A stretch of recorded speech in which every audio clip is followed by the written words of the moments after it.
CEAP, Centro Espírita Altivo Panfiro. Uma casa de amor. Boa noite aos nossos ouvintes, que Jesus abençoe a nossa noite de estudos.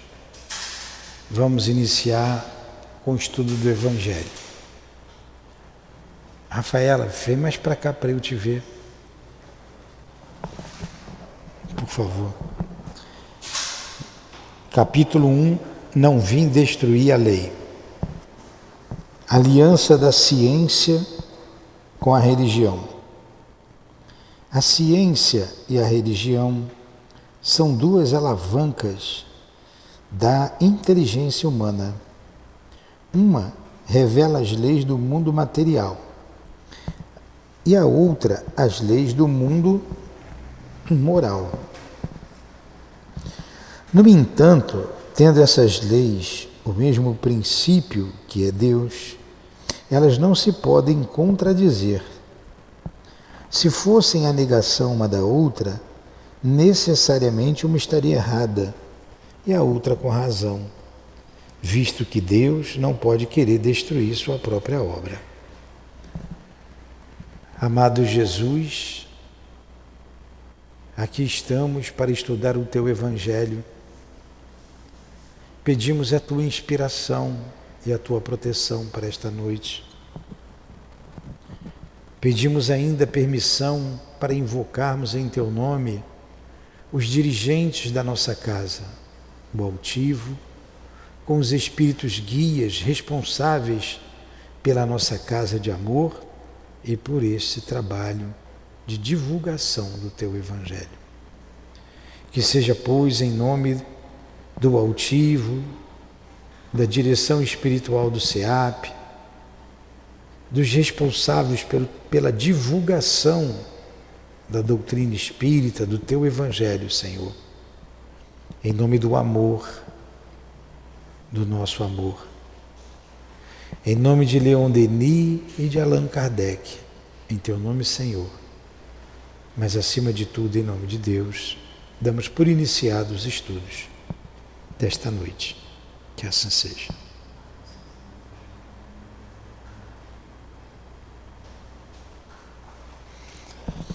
A doutrina espírita nos dá uma visão bem diferente, tão realista. Por que vocês estão escondidos aí? Deixa eu ver vocês, nem vocês me veem, nem eu vejo você. Você também deixa, vem para cá, ó. Está atrás dessa luz aqui, ó, para eu ver vocês. E tudo é criação de Deus. Tudo é criação de Deus. A gente vê que... Melhor. Essa luz incomoda a gente aqui. Tudo é criação de Deus. Deus criou o universo. Deus criou os homens. Se a ciência, que é importante para o homem, não fosse criação de Deus, ela estaria errada. Se a religião não fosse importante como criação de Deus, também estaria errada. E o que os homens fizeram? Eles separam uma das outras. O homem de ciência acha que ele tem razão. E alguns religiosos, como é que dá o nome? Radicais, ortodoxos, tem um outro nome. Não, é só o cansaço, que daqui a pouco eu lembro. Radicais, eu vou todo dia ao jogo do Maracanã, eu sou o quê? Fanático, pronto. Bom, eu não vou todo dia ao jogo, né? Fanáticos, acha que tudo vem de Deus, acha que só o que é religioso é que está correto, né? Tem os dois extremos. Um que não quer saber de Deus e o outro que tudo tem que vir de Deus, que o homem, como diz, deixa eu me colocar melhor com um exemplo, como disse lá o amigo do altivo. O altivo perguntou para o amigo dele, poxa, Está escrito que a baleia engoliu Jonas. Como que a baleia vai engolir Jonas? Você sabe que não pode, poxa. Então não é do jeito que está escrito ali na Bíblia. Aí ele diz assim, se tivesse escrito que Jonas engoliu a baleia, eu acreditava, porque estaria escrito. Aí com uma cabeça dessa não tem o que discutir, né? Aí é o fanático, fala. Conversando com a minha comadre, ela é evangélica, né? Ela é muito chateada, porque o Bolsonaro veio e tudo mais, ela ficou comentando comigo, poxa, amiga, a gente orou tanto, tantos cristãos oraram e tudo mais, não valeu de nada. Aí eu falei assim, amiga. Dá para ela ali falar. Aí eu coloquei, né? Até Jesus sofreu, você acha que Deus queria que acontecesse o que aconteceu com Jesus? Aí ela falou assim, não, mas foi preciso. Porque Jesus precisou morrer para ir no inferno, roubar a chave do inferno, para a gente ser salvo. Alguma coisa assim, você acredita nisso? E pior que acreditam mesmo. É o fanatismo. Isso não coaduna com a razão, não é racional. Então a religião tem que ser racional, como está aqui no Evangelho. Na primeira aula nós lemos. Fé inabalável é aquela que encara a razão face a face em todas as épocas da humanidade. Então tem que ser racional. Ah, mas vocês acreditam em milagres? Não, Jesus não fez milagres. É tudo uma questão de entendimento. Ele tinha ação, ele tinha um magnetismo, com o magnetismo ele curava. Então tem uma explicação, não foi mágica.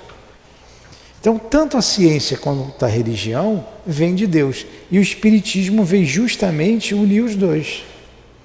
Está aí, que é o capítulo 1, item 8. A incompatibilidade que se acredita ver entre essas duas ordens de ideias deve ser um erro de observação e ao excesso de exclusivismo de uma e de outra parte. Daí resultou um conflito que deu origem à incredulidade e à intolerância. Claro, quando a gente vê lá a Revolução Francesa, naquela época ali do iluminismo, a época da razão, então principalmente na França, os grandes filósofos, a ciência acima de tudo. E o que eles fizeram ali na Revolução Francesa? Expulsaram Deus. Acabou com Deus, expulsa Deus da França, porque eles foram contra o clero e contra o rei. E expulsaram Deus. Vamos para falar de Deus. Deus não existe mais. Dois extremos. Dois extremos. A igreja na época era exclusivista, só vivia para ela, tinha o poder, né? O clero e a nobreza, né? Tudo para eles. Então expulsaram Deus da França. A doutrina espírita vem logo depois unir a ciência e a religião. É uma necessidade nossa, é uma necessidade da alma humana. Isso é importante para a gente. Então esse exclusivismo é que gera conflitos. E vocês vejam como é que a gente é esquisito, né? Porque a gente sabe da reencarnação, mesmo dentro da religião a gente acha que é melhor do que o outro. Você teve lá a noite de São Bartolomeu, a matança dos huguenotes pelos católicos, né? Os católicos matando os protestantes. Porque o Jesus do católico era mais importante do que o protestante. O Jesus da igreja é mais importante do que o Jesus daqui. Essa aí que foi sexta-feira 13, né? Hã? Essa aí que foi a noite da sexta-feira 13, né? A noite de São Bartolomeu. Essa que foi sexta-feira. Não sei, não foi sexta-feira 13 não, isso foi em agosto. Não me lembro se foi sexta-feira à noite.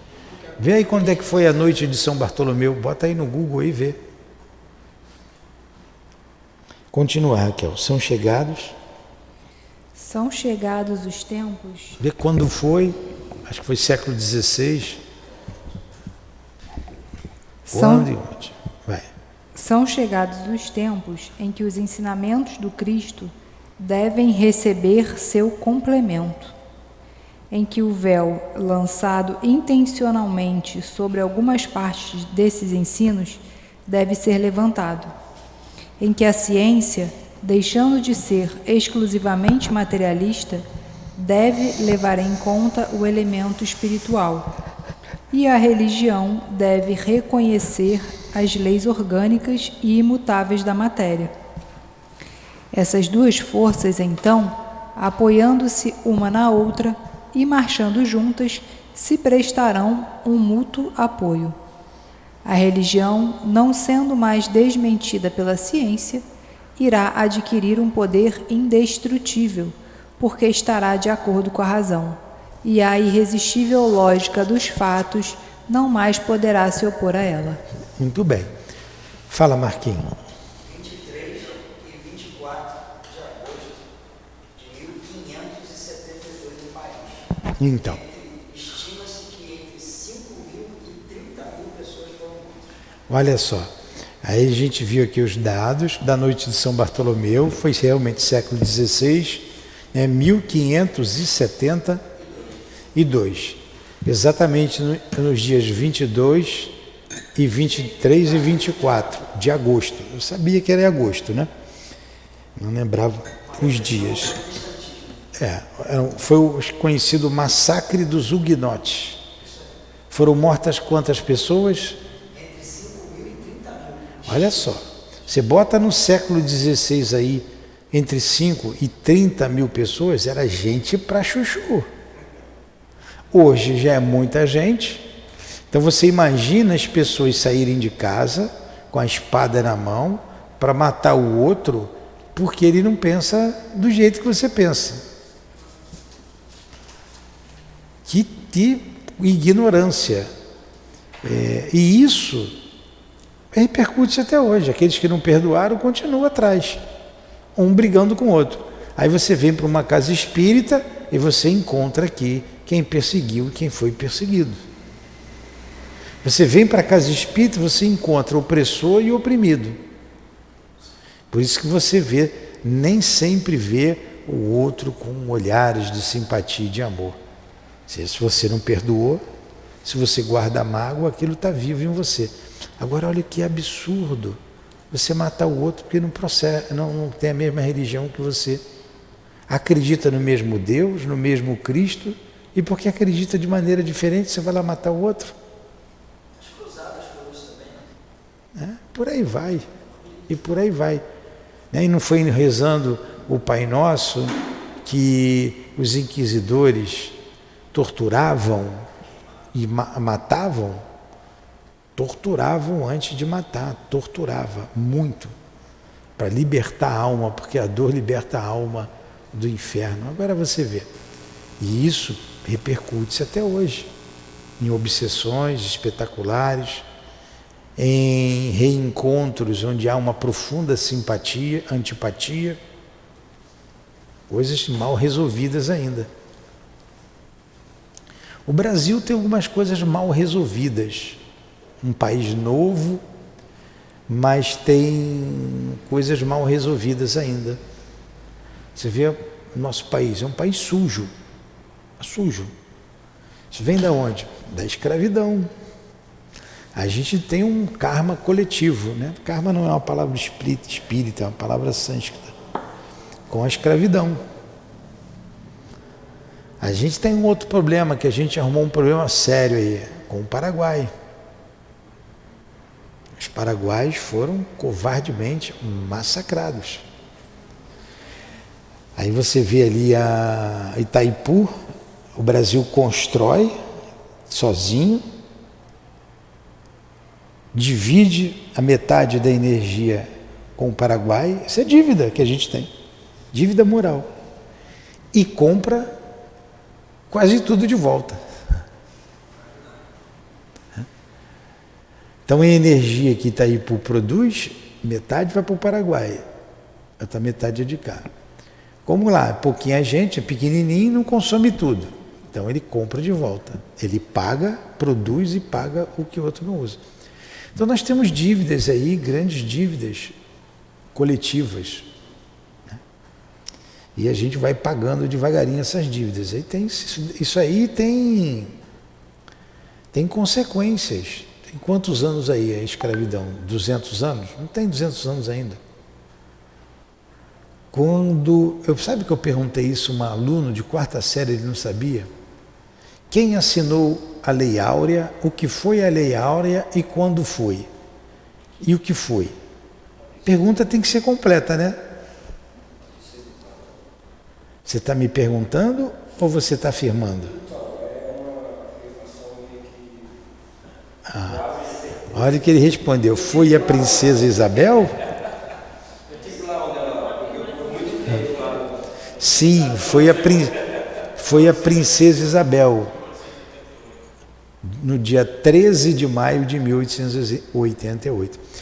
Então, a gente tem dívidas coletivas, karmas coletivos. Mas voltando aqui para o assunto da ciência e da religião.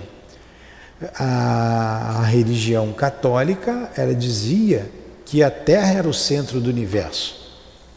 E a ciência veio dizer que não. Desenvolveu lá os telescópios, né, os estudiosos, Nicolau Copérnico, depois vem Galileu. Olha só, pô, a Terra não é o centro do universo, existem outros planetas. A Terra gira. Não é tudo que gira em torno da Terra. Não. A Terra gira em torno do Sol, como todos esses planetas. Esses planetas que estão aqui. Aí o que ela fez? Queima. Não pode contradizer a igreja. Ora, mas está mostrando, está ali. Ela não teve que se render. Então, a ciência tem que caminhar lado a lado. Você não pode ser fanático a esse ponto. Ou como falou lá a Maiara, o exemplo da amiga lá, né? Jesus morreu, tinha que morrer daquela forma para ir no inferno, pegar a chave da porta do inferno. Uma história absurda. Pois é. Tem gente que pega ali a história de Adão e Eva e é aquilo, ao pé da letra. Mas aquilo não é para ser interpretado ao pé da letra. Não tem como. A mesma coisa você acreditar em Saci Pererê, em Comadre Fulozinha, em Papai Noel. Não tem história de Chapeuzinho Vermelho, absurda. Então você tem que raciocinar. Continua. A ciência e a religião até hoje não puderam se entender por quê, cada uma encarando as coisas do seu ponto de vista exclusivo, se repeliam mutuamente. Era preciso alguma coisa para preencher o vazio que as separava, um traço de união que as aproximasse. Esse traço de união está no conhecimento das leis que regem o mundo espiritual e suas relações com o mundo corporal. Leis também tão imutáveis quanto as que regem o movimento dos astros e a existência dos seres. Essas relações, uma vez comprovadas pela experiência, fizeram surgir uma nova luz. A fé se dirigiu à razão. A razão nada encontrou de ilógico na fé e o materialismo foi vencido. Muito bem, ficou bem claro? Lê de novo aí, por favor. A fé e a religião, até hoje, não puderam se entender por quê, cada uma encarando as coisas do seu ponto de vista exclusivo, se repeliam mutuamente. Era preciso alguma coisa para preencher o vazio que as separava, um traço de união que as aproximasse. Esse traço de união está no conhecimento das leis que regem o mundo espiritual e suas relações com o mundo corporal. Leis também tão imutáveis quanto as que regem o movimento dos astros e a existência dos seres. Essas relações, uma vez comprovadas pela experiência, fizeram surgir uma nova luz. A fé se dirigiu à razão. A razão nada encontrou de ilógico na fé, e o materialismo foi vencido. Ficou claro agora? Não tem nada de ilógico na ciência. Entretanto, nisso, como em todas as coisas, há pessoas que ficam para trás, até que sejam arrastadas pelo movimento geral que as esmagará. se quiserem resistir em lugar de se entregarem a ele. É toda uma revolução moral que se opera neste momento e aperfeiçoa os espíritos. Após ser elaborada durante mais de 18 séculos, ela chega ao seu final e vai marcar uma nova era na humanidade. As consequências dessa revolução são fáceis de prever. Ela deve produzir inevitáveis modificações nas relações sociais, às quais ninguém poderá se opor porque estão nos desígnios de Deus e porque resultam da lei do progresso, que é uma lei de Deus. Então está aí.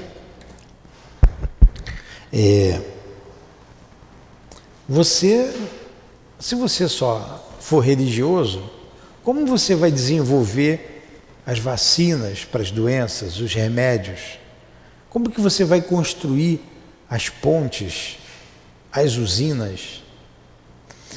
E se você só cuidar do lado intelectual, como você vai ser consolado quando um ente querido desencarnar? Um filho, uma mãe, um esposo, uma esposa?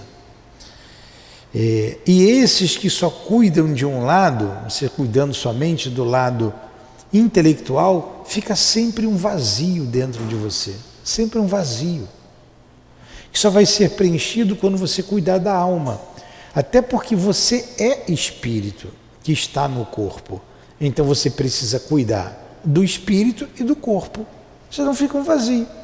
Se você só cuidar do lado religioso, da sua fé e não trabalhar, você vai ter fome.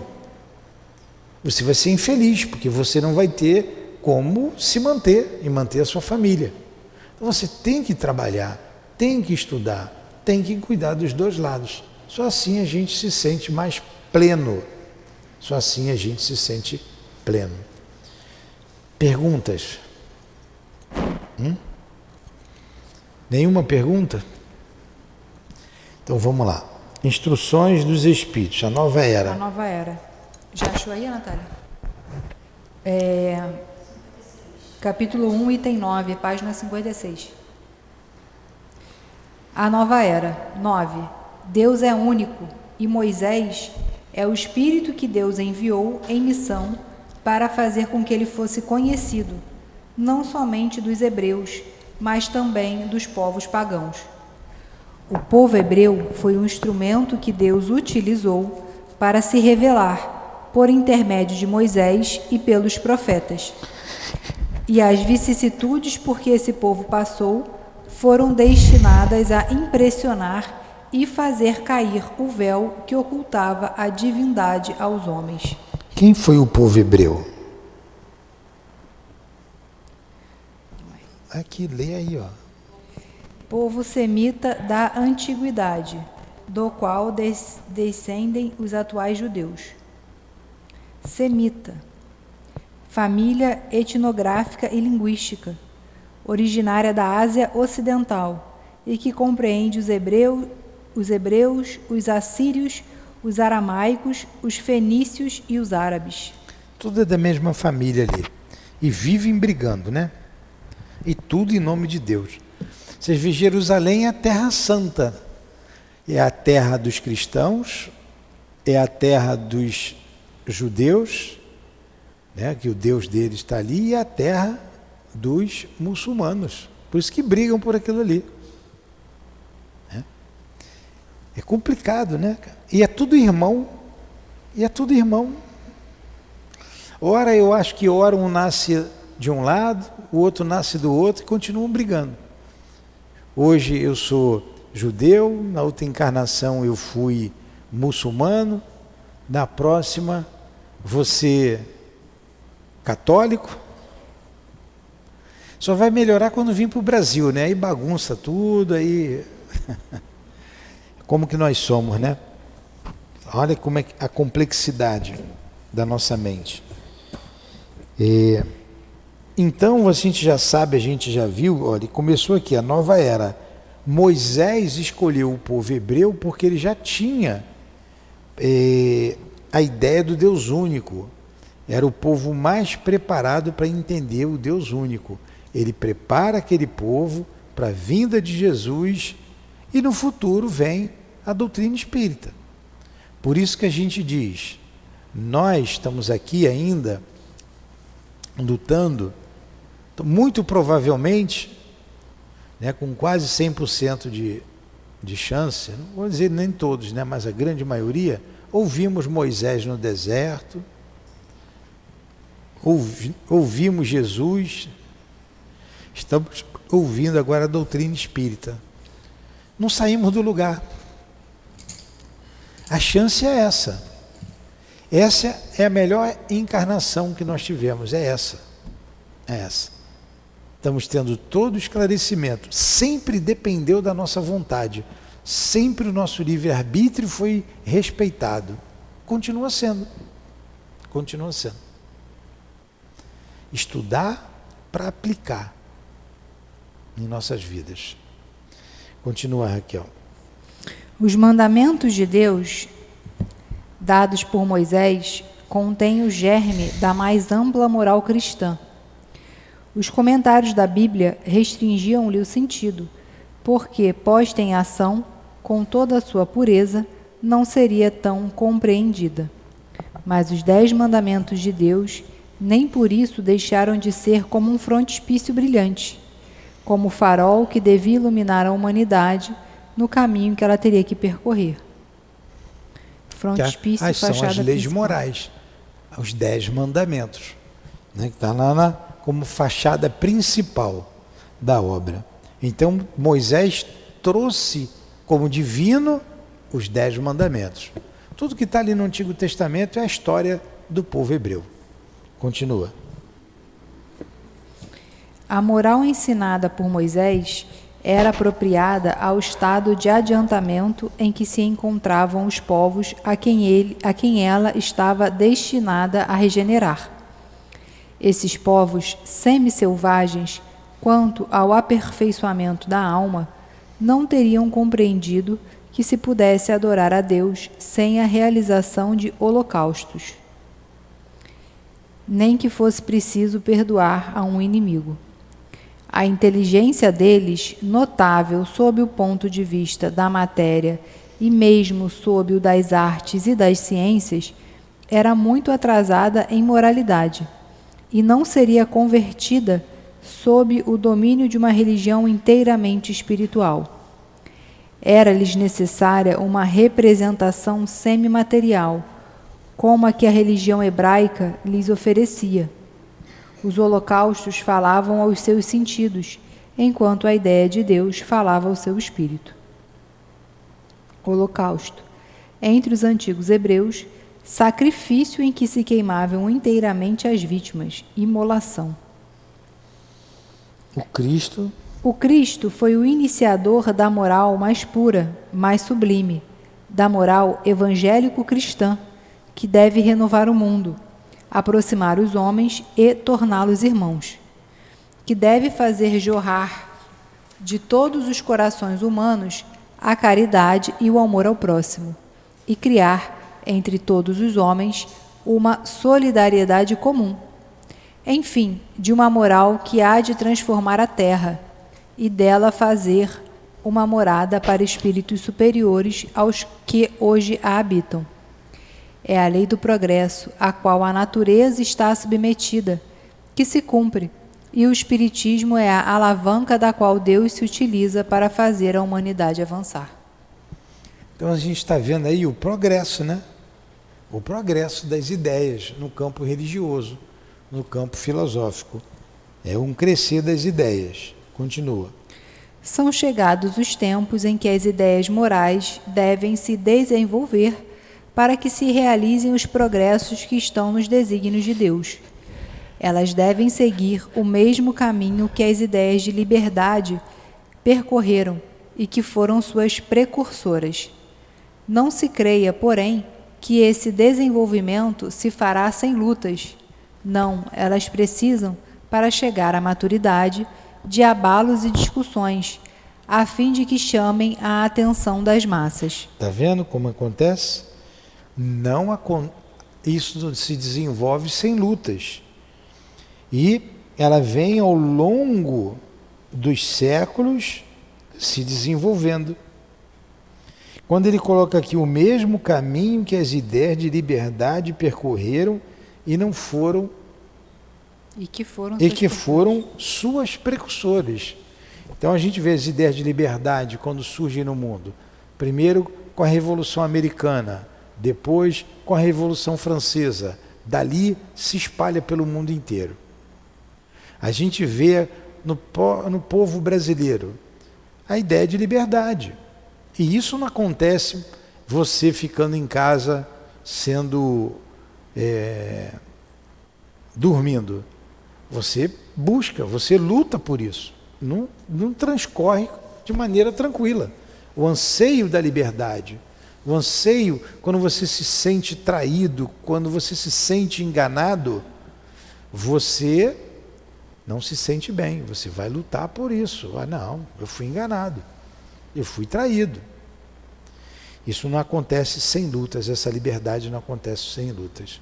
Vide a Revolução Francesa, que se repercute até hoje, até os nossos dias. Até os nossos dias. Continuamos brigando aqui, os franceses que brigaram lá. Nós aqui brasileiros, a grande maioria, somos egressos do velho mundo, cansados de tanta guerra, de tanta confusão. Estamos aqui, buscando a paz, o equilíbrio interior. Não tenham dúvida disso. Todos nós viemos de lá. Aqueles que pegam as riquezas daqui e levam para lá, ainda tem bem claro na cabeça deles, só vêm aqui para explorar, como sempre fizeram. Sempre fizeram. Desde o descobrimento do Brasil. Pega a riqueza e leva para lá. Continuam pegando a riqueza, pilhando o país. E está tudo aí em paraíso fiscal. Somos nós. Como tem aquela música, né? Ainda somos os mesmos. É isso aí. Continua, Raquel. São chegados os tempos em que as ideias morais devem se desenvolver para que se realizem os progressos que estão nos desígnios de Deus. Elas devem seguir o mesmo caminho que as ideias de liberdade percorreram e que foram suas precursoras. Não se creia, porém, que esse desenvolvimento se fará sem lutas. Não, elas precisam, para chegar à maturidade, de abalos e discussões, a fim de que chamem a atenção das massas. Uma vez despertada essa atenção, a beleza e a santidade da moral irão impressionar os espíritos, e eles se ligarão a uma ciência que lhes dará a chave da vida futura e lhes abrirá as portas da felicidade eterna. Moisés abriu o caminho, Jesus continuou a obra, o Espiritismo irá concluí-la. Um espírito israelita. Agora você vê. Que mensagem bonita, né? E o espírito foi israelita. Ele fechou direitinho, falou de Moisés, falou do Cristo e da doutrina espírita. E foi, na última encarnação, israelita. Veio de Israel. Olha como o espírito é universal. Ele não é brasileiro. No início ele pode até desencarnou, se sentindo aqui, mas ele pertence ao universo, né? Pertence a todos os globos do universo.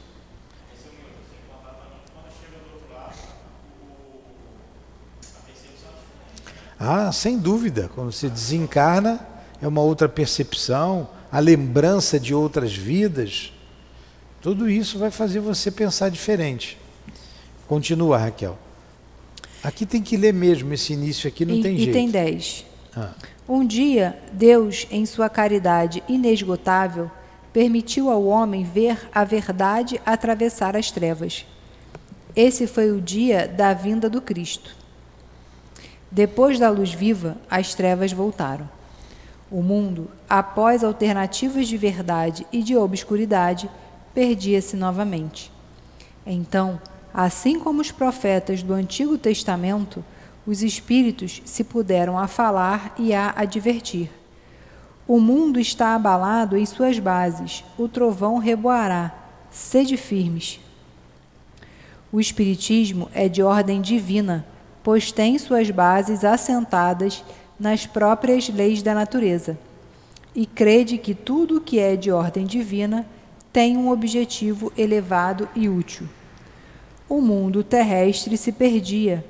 A ciência, desenvolvida à custa do que é de ordem moral, vos conduzia unicamente ao bem-estar material, voltando-se em proveito do espírito das trevas. Vós o sabeis, cristãos, o coração e o amor devem marchar unidos à ciência. O reino de Cristo, ai de nós, após 18 séculos e, apesar do sangue de tantos mártires, ainda não chegou. Cristãos, voltai ao Mestre que quer vos salvar. Tudo é fácil àquele que crê e que ama. O amor o preenche de uma alegria inexprimível. Sim, meus filhos, o mundo está abalado. Os bons espíritos o dizem sempre. Curvai-vos sob o vento que anuncia a tempestade, para que não sejais derrubados. Quer dizer, preparai-vos e não vos assemelheis às virgens loucas, que foram apanhadas desprevenidas à chegada do esposo. A revolução que se prepara é antes moral do que material. Os grandes espíritos, mensageiros divinos, inspiram a fé, para que todos vós, obreiros esclarecidos e ardentes, façais ouvir vossa humilde voz. Porque vós sois o grão de areia, mas sem grãos de areia não haveria montanhas. Assim, pois, que estas palavras, nós somos pequenos, não tenham mais sentido para vós. A cada um a sua missão, a cada um o seu trabalho. A formiga não constrói o seu formigueiro e animaizinhos insignificantes não erguem continentes? A nova cruzada começou. Apóstolos da paz universal e não de uma guerra. Modernos São Bernardos, olhai e marchai para a frente. A lei dos mundos é a lei do progresso. Fénelon, não sei o que, 1861. Então vocês vejam. Poitiers. Quando Fénelon deu essa mensagem, em 1861, quem ouviu, sim, chegou o momento, é agora. Né? Amanhã o mundo vai mudar, semana que vem o mundo vai mudar. E não mudou. Isso é um processo. É um processo. Então veio a doutrina espírita, e ela veio, o marco é com o lançamento do Livro dos Espíritos, em 1857, século XIX. Nós já estamos no século XXI. Né? Não mudou quase nada. Não mudou quase nada. Então, essa transformação, ela é lenta e gradual. Quando a gente olha da época de Moisés para agora, a gente vê uma mudança, né, no campo moral, bastante sensível. Intelectual, a gente não tem dúvida nenhuma. Agora, da doutrina espírita para cá, a gente está no meio do processo.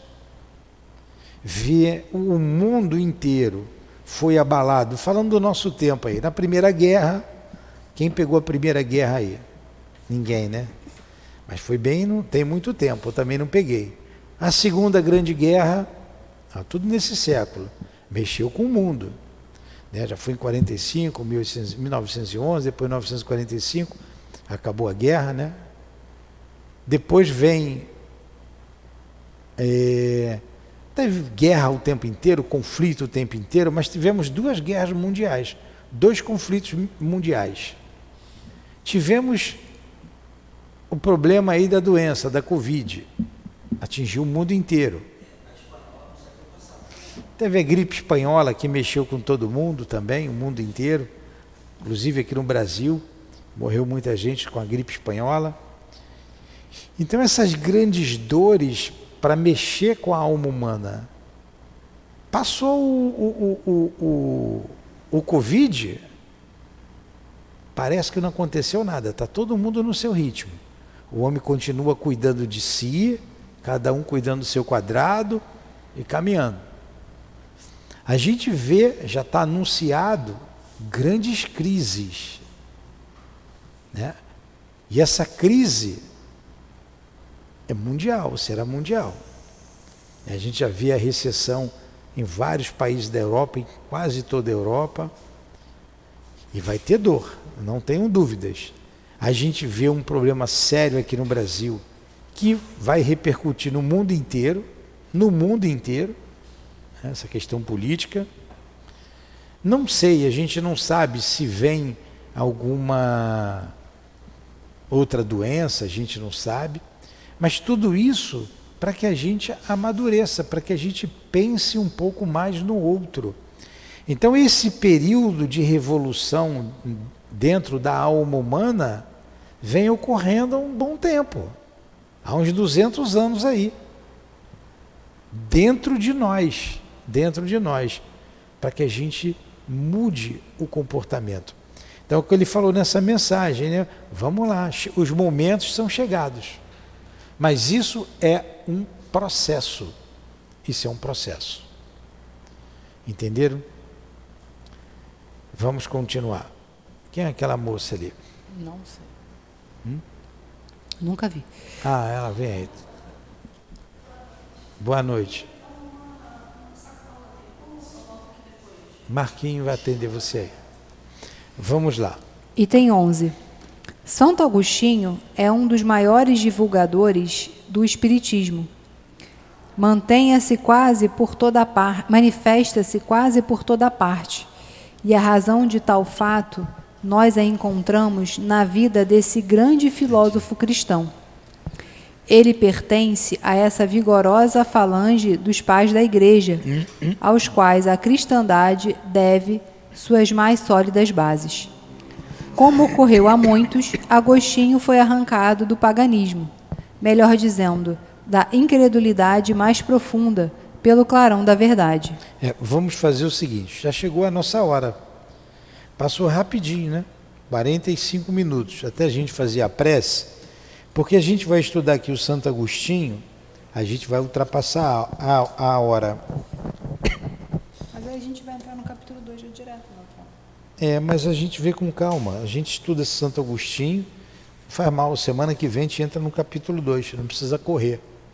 Alguma pergunta? Alguma colocação? Então nós estamos estudando aqui o Evangelho, somente as partes morais que o Cristo nos trouxe. E esse início é para a gente entender essas questões morais.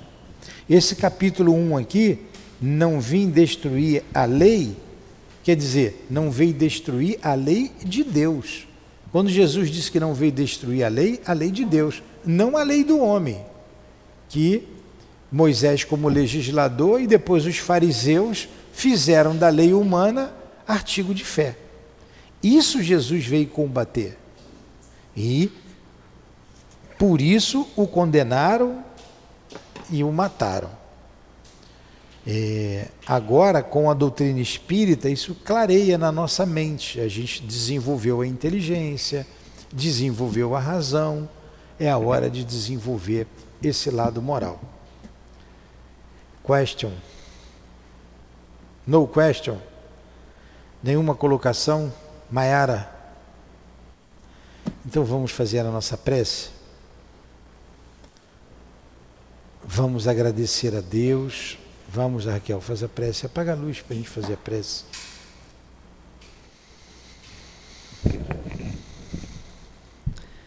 Amado Jesus, Deus, nosso Pai, espíritos amigos, trabalhadores, estudiosos aqui do SEAP, estivemos juntos mais uma quinta-feira no estudo em torno do Evangelho segundo o Espiritismo. Agradecemos a inspiração de vocês no entendimento dos pontos estudados e abordados. Agradecemos muito a Allan Kardec por ter deixado para nós suas obras básicas para estudo do Espiritismo. Agradecemos a Deus e a Jesus por toda a oportunidade que a gente tem semanalmente de estarmos aqui reunidos estudando, amadurecendo, crescendo, evoluindo, entendendo do Espiritismo, entendendo do nosso propósito de vida, entendendo de onde viemos e para onde vamos. Em nome de Deus, em nome de Jesus, em nome de todos os nossos amigos espirituais e em nome do amor, pedimos a permissão para darmos por encerrado a mais um estudo do Evangelho segundo o Espiritismo das noites de quinta-feira. Que assim seja.